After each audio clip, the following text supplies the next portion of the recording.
do you guys think is the best way to keep abreast of the changes that you see in the trend? How do you stay updated with the community? Like, Paula, you've been in the same company for 23 years.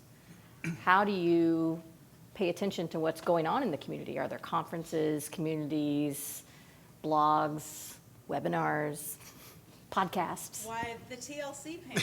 Thank you. Exactly. The only right answer. We can all just go on. There might be more than one. I'm gonna actually, I've got word here, guys, that it's hard to hear folks. She just wants you to repeat that. No. What did you say? That's the interesting when she gives you the mic. Louder. I'm gonna ask you guys to pass the mic so Sure. you can hear better. Sure. So, Other than the TLC, what else? other than the TLC. So, well, lately I've been very interested in the human-centered design type work that I described earlier. So, I've been focusing on reading some books and going to some conferences around that. But I'll say again, I and my entire research team spends a lot of time face-to-face with our users with a screen in front of them saying, go book a hotel room. And we watch. And that is not keeping abreast of the latest and greatest, but it's keeping Hilton's abreast of our customers. Absolutely. And I personally don't feel like any of us in this industry do it enough. I know I don't do it enough. Yeah. I don't believe my team does it enough, even though they're weekly out there talking to customers. So another plug for customer feedback. Awesome. That's really good. Yeah, I mean, year over year, these conferences, the topics are never the same. I mean, it's evolving so quickly, and there's no reason to believe that's going to stop anytime soon. So engaging with peers, talking about this, I love this conference, right? This is the best place to engage with like-minded people, tackling the same problems, getting the real DA Hub, that's DA, capital H, UB. The Digital Analytics Hub. www. No, so seriously, I think interacting with peers, conferences, and get the TLC learning, I think having a great network that you can reach out to and call somebody that you know is an expert in the space and say, and here's what I'm at, here's what I'm seeing, how are people solving this today? Slack, I think, is a great form. I mean, anything you can get your hands on. This is far from slowing down. So I think everything is important. Are you stepping down from the DAA? I am not stepping down from the DAA. So I So also maybe that's think thank you.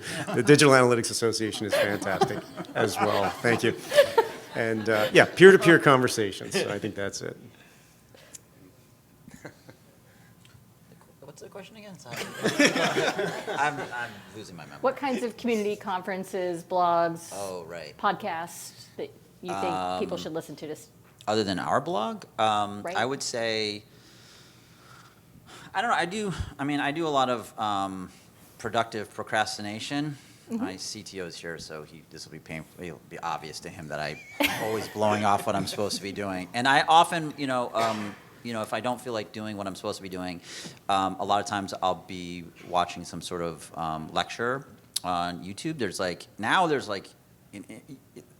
an seemingly infinite amount of resources online. I know Stanford, MIT, and various other universities put. That's how you guys spend your free time, right?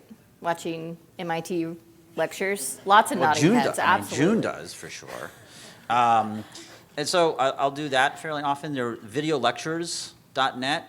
I think maybe it's a little older now, but they used to go out and videotape all of the academic conferences and the summer schools, and so there's a wealth of information out there. I'm really speaking to some more of the machine learning side of things, but there's a lot of free resources out there. And if you are interested in machine learning, there's the machine learning summer schools. I went to 2 of them. And they're like 2-week or week experiences, immersive, and it's unbelievable. So there's a ton of resources without going back, and of course you can go back to graduate school if one has the time to do such a thing. But I mean, there is a lot of resources out there without the opportunity cost of going back to grad school. I'm never going back to school. Hear, hear. And it's recorded, so. Yeah. Definitely, I think conferences, TLC, DA Hub. I guess I have to name them all. But because, like I said before, like you only like when I was describing the org, you only know the org you're in.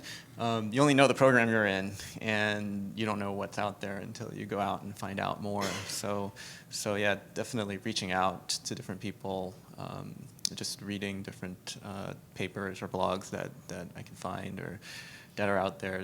There's so much material. The internet is insane. I don't know how we survived without it. Yeah, I remember there was a time when you would say, "Oh, I wonder if I would like to know more about this thing," and everybody says, "Oh, Oh, yeah. that's sad. You have to wait for the library to open." Yeah, I'll look it up in my World Book Encyclopedia. Yeah. Yeah. I'm struggling with this one a little bit too. I feel like it's the obvious stuff, but as I think about how I've acquired new skills, it's almost always just been because I went out and got something and tried it.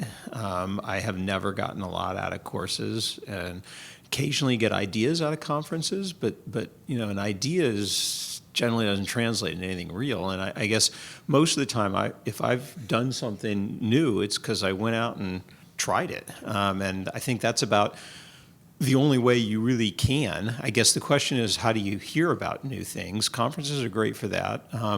But I kind of feel like most of it's being willing to do new stuff and being willing to try new stuff. If you hear about machine learning, go get a data studio, go get some data and try it. I think that's almost always been from my own experience how it was most productive to actually keep up with things. And hey, if you do that, maybe you'll find you're not keeping up, you're ahead, which is kind of nice, right? So it's not always a matter about following everybody. Sometimes you're the first person to do it or the first person to do it in your field, and that's even better if you think about it.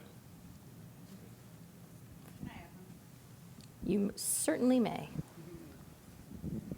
So again, researcher talking, who sits in digital.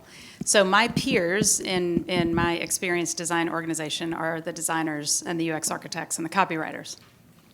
And I watch them about monthly go off site and, you know, bring a bunch of markers and, you know, they go outside and they bring butcher paper and they do these designery things, these artist things, and that are completely off topic. They have nothing to do with hotels, you know, or, you know, we've all done these exercises where it's like, you know, here's a roll of duct tape, go design a new wallet, or, you know, build a house out of toothpaste, you know, the things. And I watch designers do this often, and they come back so energized, and they've learned from one another. I don't sit right next to the analytics team, but I'm pretty sure they don't go do that. And I would, those of you who are part of analytics, like, we can learn from one another in our own organizations as well. So Yeah. I, you know, take some time to learn from one another, completely away from the office, away from, you know, your backlog, and think about some, you know, new question, and how would you tell that story, and how would you report that data, and I don't know, just a thought. It's a great one. So I want to remind everybody in the room, this is going to be your chance in the next couple of minutes. If you have burning questions that you want to ask this group, Mel up here in the front has a mic. She'll bring it to you, and you get to ask your question. You guys think of those questions while I ask my next question.